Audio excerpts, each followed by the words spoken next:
Hey guys, it's me, LEL, giving you my thoughts on gaming news today. First up, I heard a comment about is that Microsoft had not spent so much time and money on getting timed DLC exclusives for their systems. They can funnel that money towards making new IPs, and I thought that was really spot on.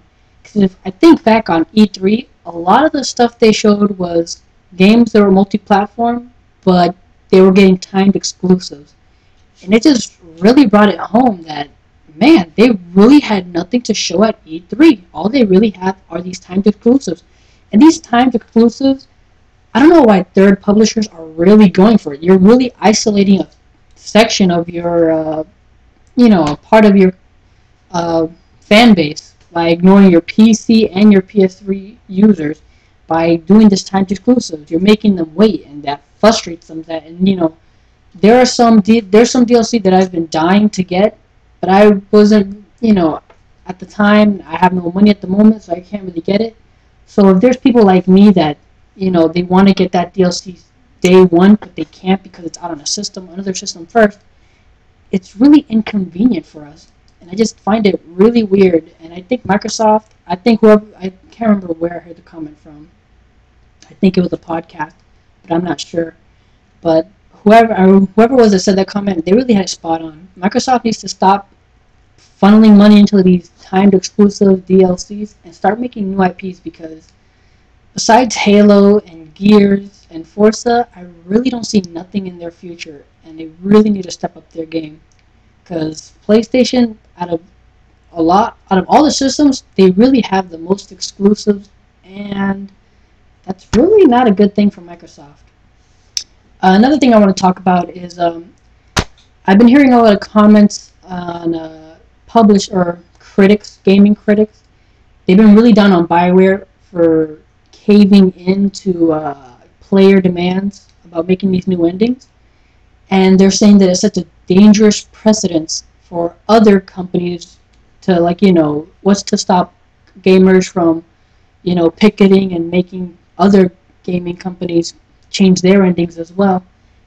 And I really don't.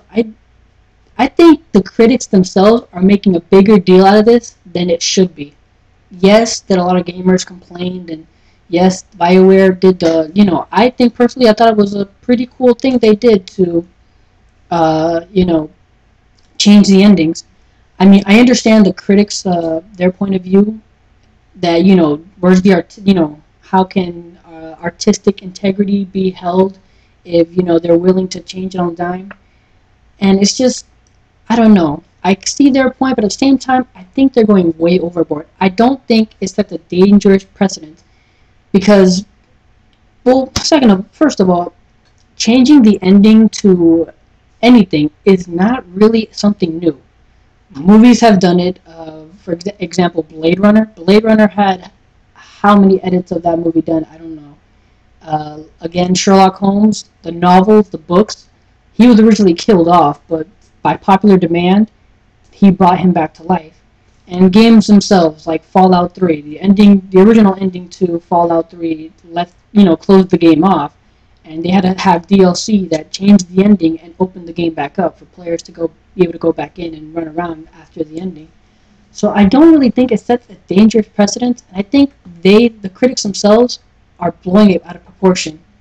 And I have faith in most gamers that they're not, most gamers aren't gonna bitch about an ending if if it's not what they want. Mass Effect, I think, is the only exception because you had so many games to deal with it, and a company that's so well known for storytelling, dropping the ball, as I would say, on the third game's ending, just really wasn't, satisfying.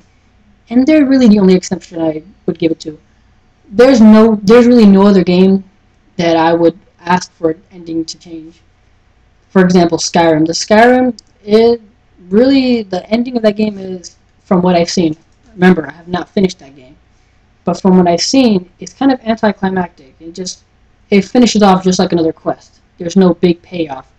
So I don't know. I think the critics, they're blowing out of proportion, and they need to calm down. On us, oh, what was it? Sorry, but rumor has it that Radical Entertainment, the people behind Prototype 1, 2, and Hulk, Ultimate Destruction, and Crash Tag Team Battle, I think it was. Tag Team Racing, it was. Apparently, they're shutting down. And, apparently Prototype 2 didn't sell that well. And it got me really bummed out. This Prototype is a game I've never played, but, from reviews and from what I've read and heard from other people, it was a pretty good game. And it, with 38 studios shutting down as well, filing bankruptcy, and, they both companies made these single player games. And it makes me think about what the developer of Hitman said about how only 20% of gamers finish their games. And, it makes me really sad because these companies are making these single player games. They're good, but at the end of the day, it doesn't make them enough money to keep their company afloat. And it's just like, man, how can we ask for these great single player experiences when companies are needing multiplayer more and more just to sustain themselves? And man, it just breaks my heart to know these companies are going down. These companies that make these good single player games are going down. And us gamers don't even have the courtesy of finishing the game for them. And this, because of that, this week I'm gonna try to make time to finish at least one game I have not gotten to finish yet. Probably won't be Skyrim because that's too big. I'm thinking it's either going to be Rage or an old PS2 game I have back there that I haven't gotten around to finish. Not sure what or which game. I'll probably let you know in the near future. But that's pretty much all I have for today. Guys, take care. Remember, I'm just a gamer, and have a good night.